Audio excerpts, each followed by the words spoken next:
good Sunday morning, and welcome back to another episode of the Nosebleeds Report. Today we have a lot to talk about. I see we've got some viewers piling on. We appreciate you. Uh, we appreciate all of our Patreon members. If it wasn't for you guys, we wouldn't be able to do what we do. And just a little update. I know we talked about it before, but I like to talk about it every episode. The Detroit Lions club seats have been secured. Next year, we'll be putting veterans and first responders in the seats. Can't wait. I gave, Paulie is a veteran. That's how I know him. Myself and Paulie, we served together back in the mid 80s, USS Carl Vinson. So I gave Paulie first dibs at the Chicago Detroit Lions game. His fat butt's going to be sitting in my seats one day next year. Today we have a little bit different. My other podcast, the Scuttlebutt podcast, I want to say I picked up a new show sponsor. So I just want to give him a shout. I really appreciate him sponsoring my other show. It's Connor Insurance Group, Jason Connor. He's also a veteran. He's a combat veteran. He's deals with PTSD. He's got a great story himself. He's an insurance agent, and he just recently quit his job, left the security of his, weekly paycheck to start his own insurance company. And he was gracious enough to sponsor the Scuttlebutt. So I want to give a big shout out to Jason. Thank you very much. That definitely helps a lot. And that money will also go to, legal stuff for the nonprofit, and also whatever else is left will go to tickets to help send veterans and first responders, because we all know there's 22 veterans every single day committing suicide, and it's our little way to stop that, So if you know a veteran, just reach out, just say, ask them how they're doing. Just what up goes a long way. With that said, we have a lot to talk about today. Yesterday was Army-Navy game. Thursday, Baker Mayfield did something incredible, just 48 hours of know-how. Kind of screwed us Detroit Lions fans, though, because we want the Rams to fall on their faces this year so we can get that good draft pick. And also, we have Laurence Cole today. How you doing, buddy? I'm well. How are y'all? Yeah, I want to thank you for jumping on our show. Laurence is he wears a lot of hats, like many of us. Has something to do with the Doak Walker Awards. He's a professional boxing ref. Is that correct? Correct. I don't want to give you the wrong accolade. So if I say something wrong, just feel free to jump in and slap me around. Do not worry. So I did a little quick Google search on you after I talked to Polly yesterday, and it appears that you were in the ring with Pacquiao. I've done 3 Pacquiao fights. I've done one in Japan, one in San Antonio when he fought Marcos Antonio Barrera, and then one in Dallas Arlington at AT&T Stadium when he fought. All of a sudden the name eludes me, but Antonio Margarito, and been very fortunate to work several of his fights. It's a very pleasant gentleman, but you don't want to be on the bad end of those eyes. So, correct me if I'm wrong, but he gives most of his money away to his community, doesn't he? Or his church? He does. It's the typical accolade of an athlete. Everybody probably watched 30 on 30, the broke one. Easy come, easy go, and he just came from nothing. So he feels like he needs to be a part of the people, and he gives most of it away. And that's why he actually, for a while, he couldn't fight in the States because he had a tax problem here. He wasn't paying his taxes, and they weren't going to let him back in the States to fight. Oh, that's crazy. Yeah, that's wild. I didn't know about that. I didn't know that. Yeah. So, have you ever got so close you took a rogue punch from one of these guys? I've several times, but most of the time it's when you stop a fight, and as you learn, it's kind of like being a cowboy walking behind a horse. You know how to manage it where you don't get, if they do actually hit you, it's not going to cause any damage. But the worst I ever got hit was from a 118 pounder. I stepped in, I made a comment, made a command, didn't really hear it. I walked right into it. He threw a left hook, And because of his size, he hit me right in the sternum. Oh, The next day, I felt like I caught a bowling ball. I was acting like real tough and like it didn't bother me, and kind of continued on and gave him a stern look. And then next day, I was like, why does my chest hurt so bad? I recall getting popped in there. But when you stop a fight, you usually just come off the guy that's doing the damage, come off his shoulder, slide in, and that way you blow those punches, you knock him off where he's not going forward, and you protect the injured fighter. But hey, Lawrence. So Lawrence, like Rich was saying, you wear a lot of hats, and one of the hats you wear is you're on the board of directors for the Doak Award, which is pretty amazing to me. Can maybe you can talk a little bit about that? I'm real fortunate. That I didn't go to SMU. I went to Southwest Texas State, which is now Texas State, and I picked up a degree in my spare time. I didn't play football after the 9th grade, and there's so many guys associated with that organization. It's actually called the SMU Athletic Forum that bleeds into that honors Doak by doing the award. It's an amazing event. We do the award. We used to actually be the ones picking the athlete, and it was based on Doak's criteria back when he won the Heisman Trophy in the 50s. You couldn't be a freshman. You had to have a big character involvement was so important to the role of being asked to be a member of that family. And just over the years, with ESPN getting more involved in the awards, we narrow the field down to the pretty obvious top 10 running backs in the nation. And then we turn it over to ESPN. ESPN votes, and they come down to 3, and then they do the presentation last Thursday night, where the kid from Texas Robinson won the award. It's amazing. A lot of people don't know the background of the award. They don't know, a lot of the recipients don't know how prestigious the award is until they actually get there in Dallas. And during the award presentation event, which is usually in February, probably the last 10 years, we've had the game day guys from ESPN that moderate the panel. And they just they make it a real classy first class event.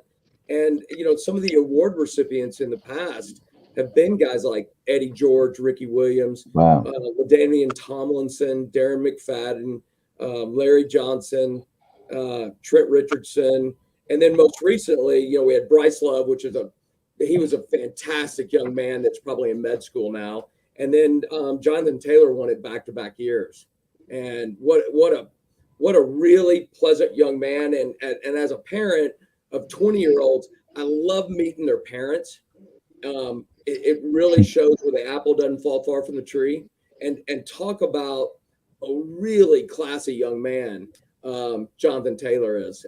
His parents were fantastic. And look, Jonathan Taylor is a beast of a human, and his dad is big. That's for sure.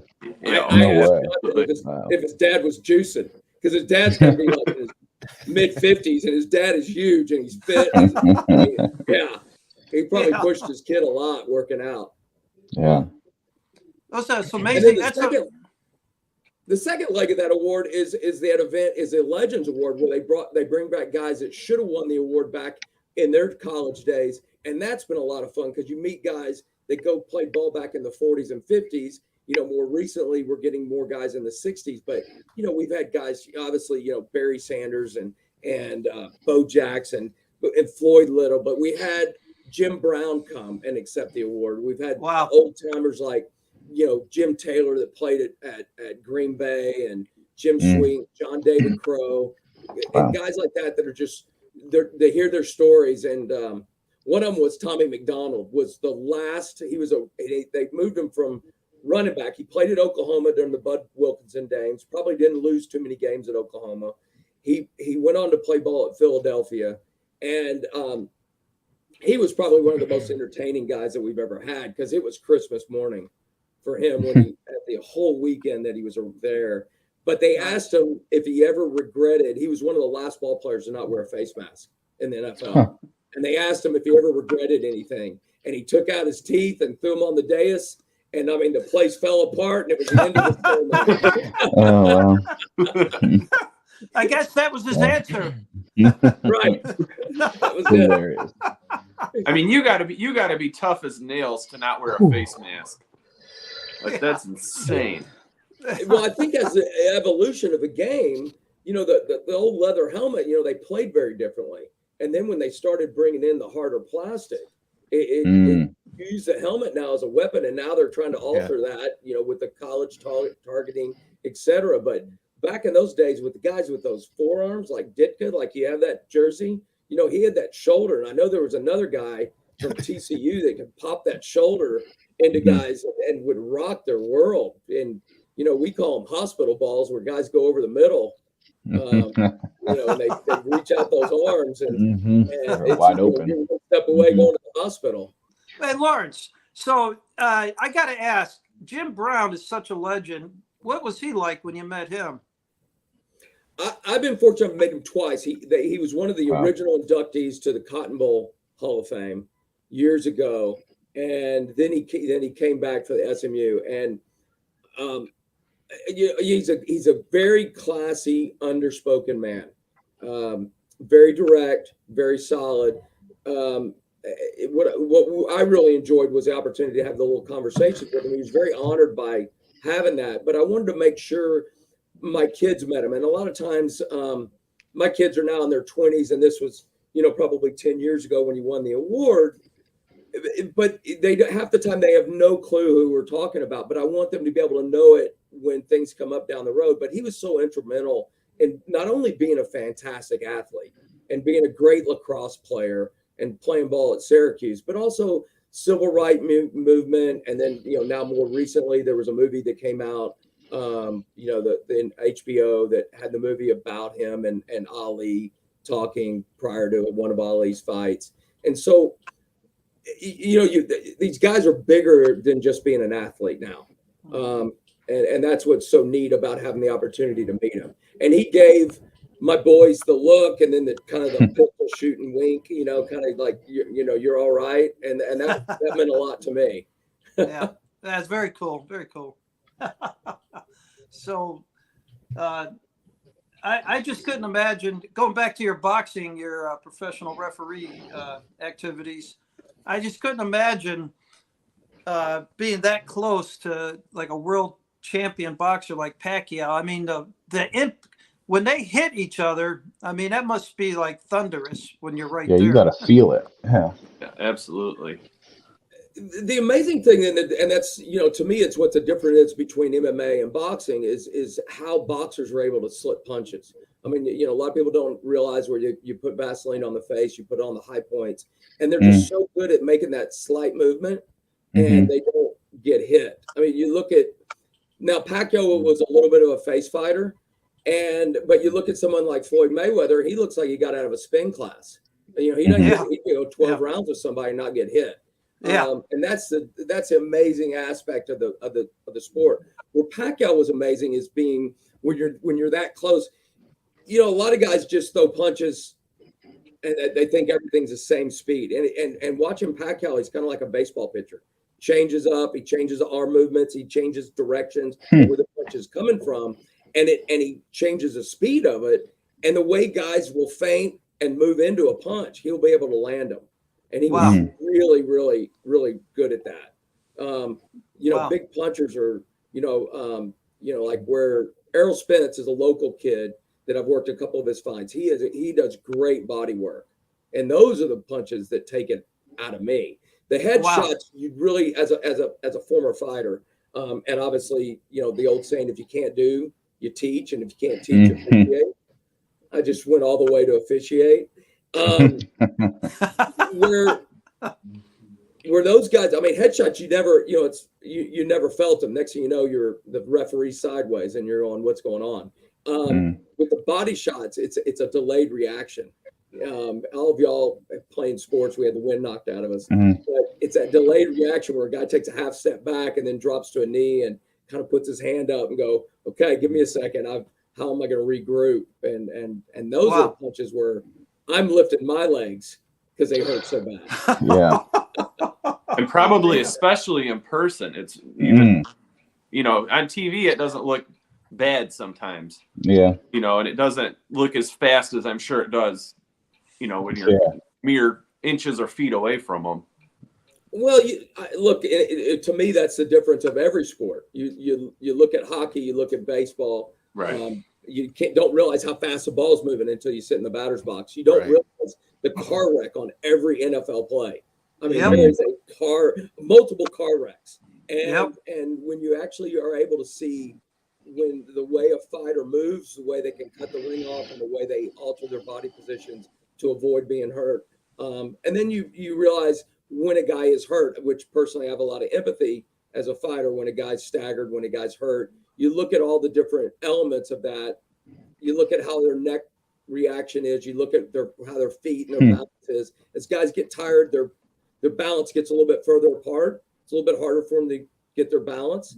And you treat a 4-round fight very, very differently than you treat a 12-round fight. If a guy makes it to a title fight, you give him an opportunity to survive punishment. Where in a 4-round fight, which is a very beginner fight, is these guys have a chance to fight another day. You don't need, or you don't have to let them get hurt for that opportunity. And personally, I apologize a lot. You have fighters that, every fighter thinks they got screwed by the officials. They got screwed by the referee that stopped the fight too soon. And I'd rather stop one too soon than too late. Yeah.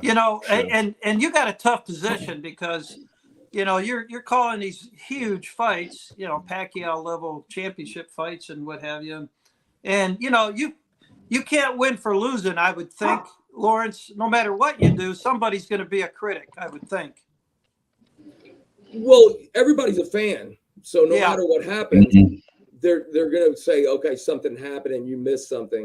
And it's hard for people just to accept that one athlete was better than the other that night.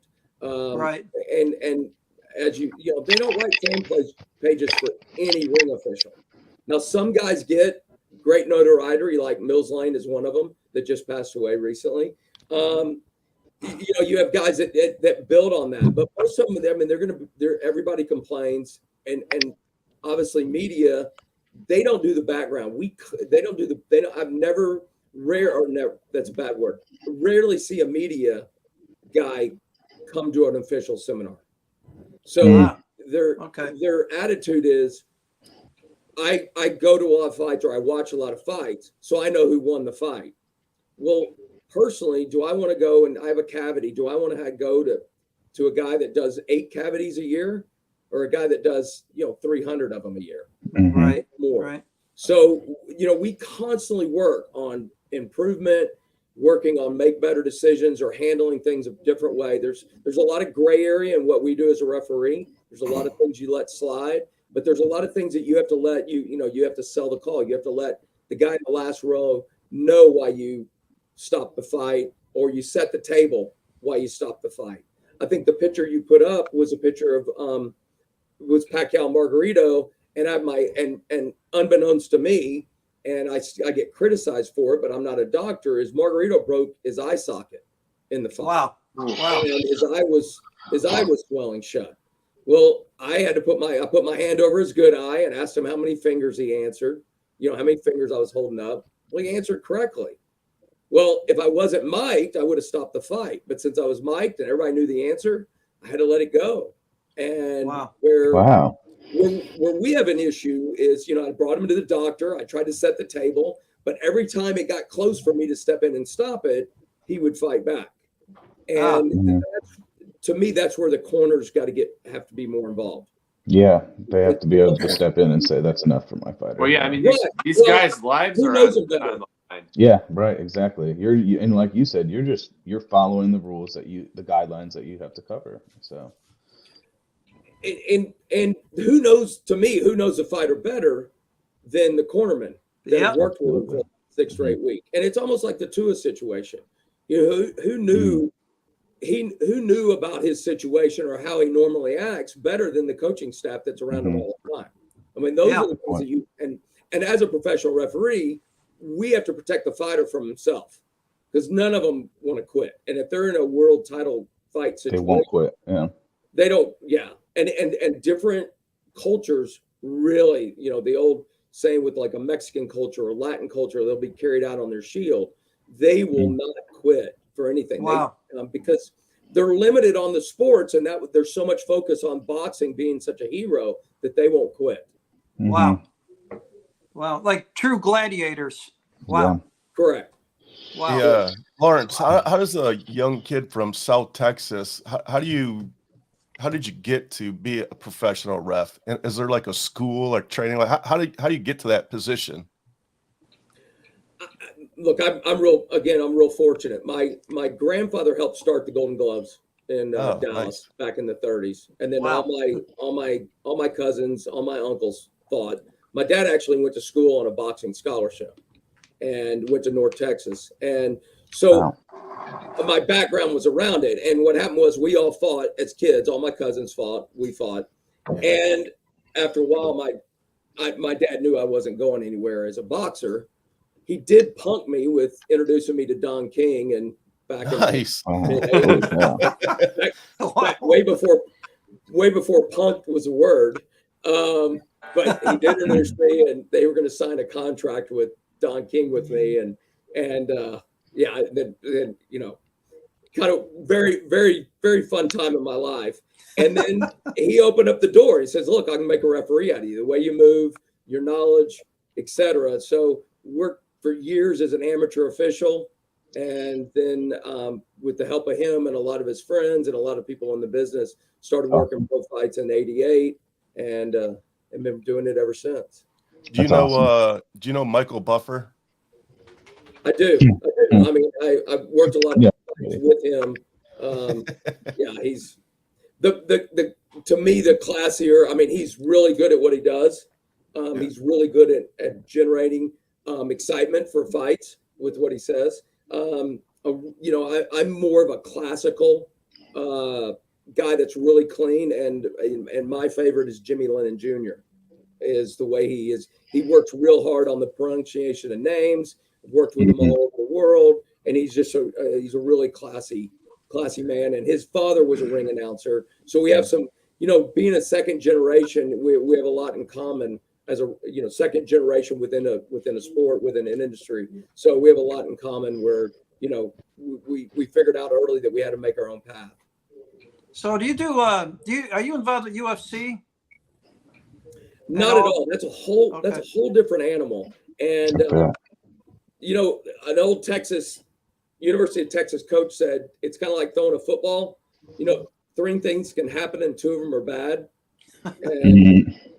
And MMA is just like that. If you don't really understand the jiu-jitsu and the grappling side of it, things can pop really quick. So I'm really good at reacting in the boxing when somebody's hurt, or if they're the ground game of UFC. It's so different and so alien to me that it was very difficult. When Texas allowed UFC or MMA to start here in Texas, I worked a couple of fights, and my experience was I can watch a guy take punishment. I can't watch anything break. And the guy popped his shoulder, his arm was straight up in the air, and I stopped the fight. He got mad at me for stopping the fight. I asked him to put his arm down, and he couldn't. And I went, I'm out. I can't do this. These guys are they're durable, but they're tough. Maybe they're tougher than they are smart. Right. Oh yeah, absolutely. That's a brutal sport. There's no doubt about that. Yeah. So what would you do? What would your reaction be if you're reffing a professional fight and one boxer bites another boxer's ear off? Come on, man. Hindsight, but I'll give you a little background about Evander Holyfield. He was not the cleanest fighter in the world. Oh, okay. He started out at 175 and he moved up. And he used his head a lot. And if you ever get your arms straight, and so when fighters fight and they get inside, they throw a punch and their arm goes behind the other fighter's back or off the side. And if you lock your elbow in on that straight arm, you can get that elbow and force it in like you're trying to hyperextend that elbow. Wow. And he's really good at little moves like that. And he does those kind of things just like you do in any other sport, just get in the fighter's head, get him not thinking about what they need to be doing and thinking about how he's going to try to hurt me without punching me. And that's where Tyson lost his cool and got it frustrated and bit him. And Mills Lane did exactly what he should have done. He kind of went, called timeout, figured out what was going on, and you have to disqualify a fighter when he's deliberately. Now, it's ironic in boxing, but when you're deliberately trying to bend the rules to hurt the other fighter. So I've had old MMA fighters that have tried to box, and they'll throw a backhand, they'll throw a spin kick, because it's natural for them. Yeah. Right. Yeah. They see an opening and they go for it. Right, and you got to go, hey, give me a little time. You remember this is boxing. And they're like, oh, okay. And then they keep doing it, or they get frustrated because of boxing is very different than MMA. Then you got to fight and disqualify the fighter. Wow. Yeah. I mean, frankly, Holyfield should have knew better because Mike Tyson was very unhinged at that point. He shouldn't have been messing with him like that. Yeah. I don't think anybody should ever mess with Mike Tyson in any way. But especially not at that time when he bit Holyfield. Like that dude was very unhinged. Today, well, I'll tell you one thing. If you're just a civilian on an airplane, don't F with Mike Tyson. Yeah. What are you thinking? What do you think's going to happen, man? For me, in my era, my life, Mike Tyson to me was the most. He was the most threatening, the most intimidating boxer I had ever seen in my life. And when I first saw him with those black shorts, the fight was over in like a minute. Lawrence, it was nuts. I mean, Mike Tyson today is the most vicious person. Yeah. I'm not messing with that dude. No, I don't think dude. you could give me $1 million to let him punch me in the face. He'd be dead. Hey, Lawrence, do you want to make a shout out or promote something or what have you? Not at all. I love what y'all are doing. I love the attitude towards supporting our military and trying to help these guys out. And I'm really honored to be on your program. Well, thank you so much for being on. Appreciate it. Yeah, we really do. And besides the conversation, I really love that Texas flag right there. That flew over when my father was he ran the boxing combative sports commission for probably about 15 years in Texas, and that flew over the Capitol the day he got the job. Hell yeah! Man. Very cool. Right, awesome. Very cool.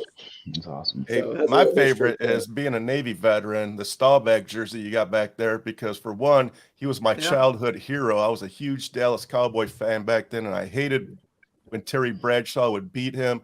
I loved that whole entire team. Then Jerry Jones bought the team and fired Tom Landry, which made absolutely zero sense to me. And then I hated the Cowboys ever since that, just because they fired that guy. Since you're an old Cowboy fan, I'll give you my Bob Lilly story. So I went to a small Catholic school, and so I was born in '63. So this had to be about '71. And his son went to that school. So son was mischievous kid, and just always giving the nuns a lot of trouble.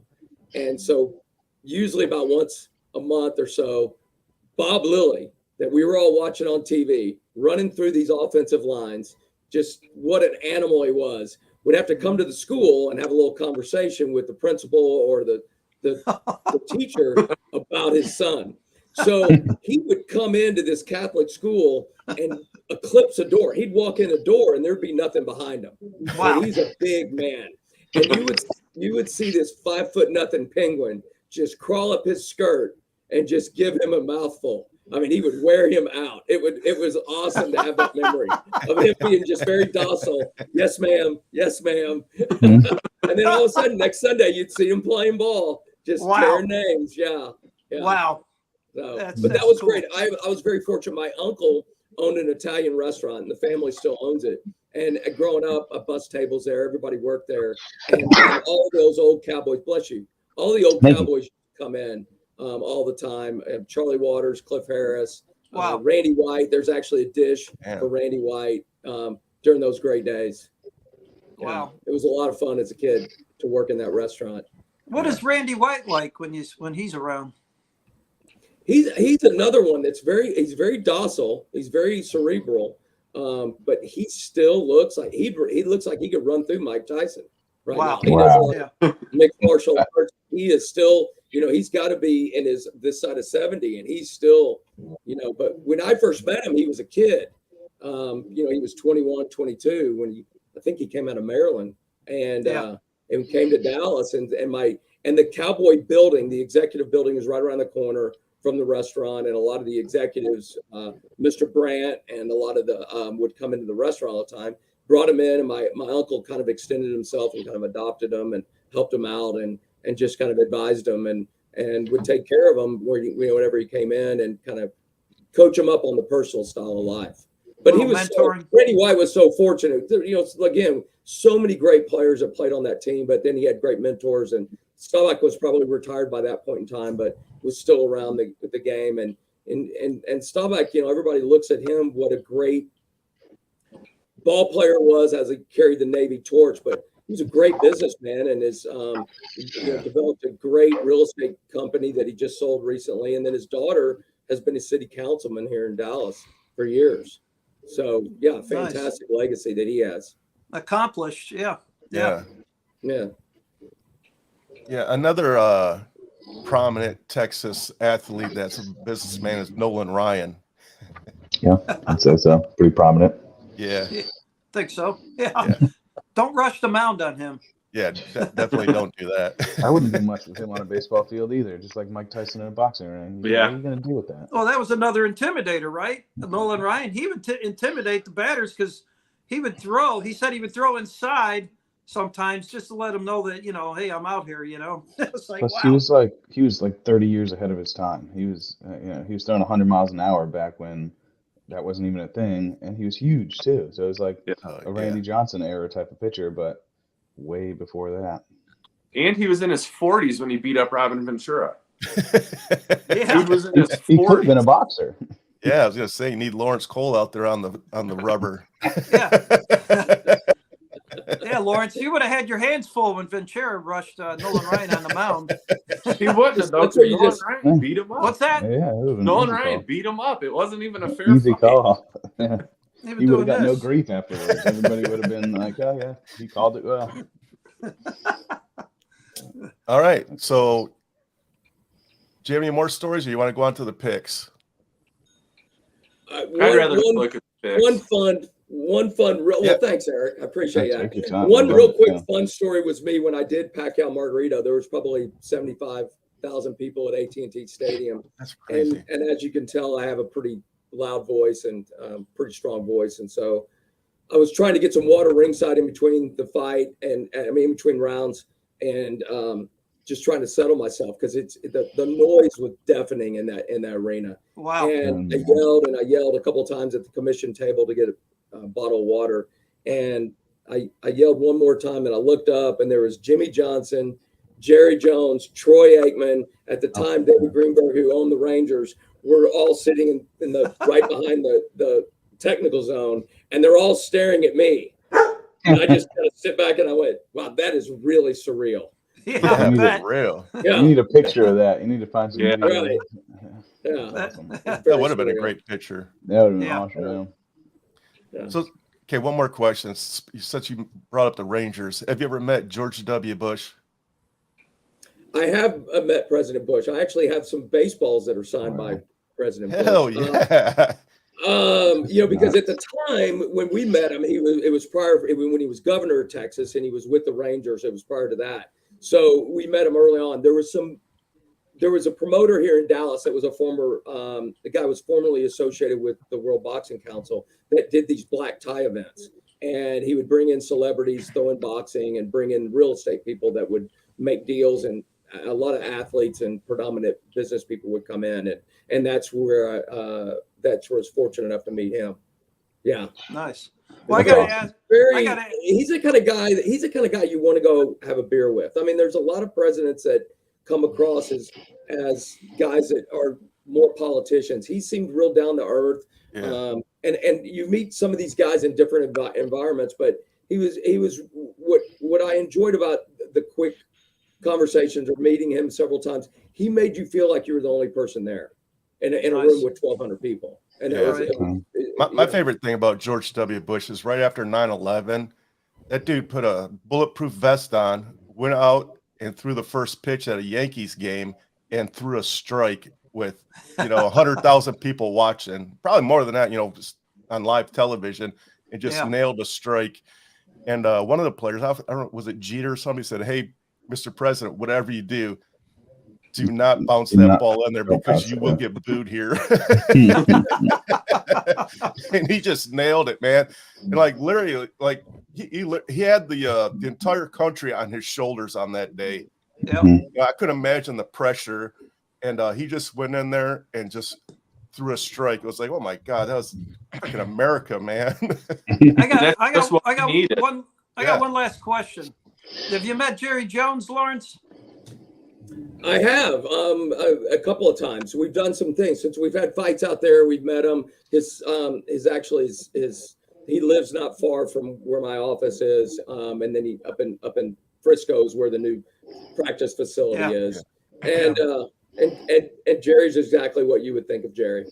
Yeah, he's a businessman. He's mover and shaker, and it's so much about the deal. And so a friend of mine that's also on the board, he's out of that up in that area, and he's worked some deals, real estate deals with Mr. Jones and his son Steven.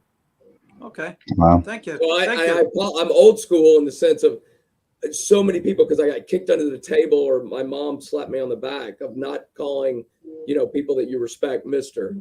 all the time. And so it's like, all these people I've known for years, but I still call them Mr. something. Like Bob Arum is 91 now, that still runs Top Rank Boxing, and I've known him for a long time, and because of my father, and then also working fights that he's promoted, and I still call him Mr. Arum, and he gets mad at me every time I do it.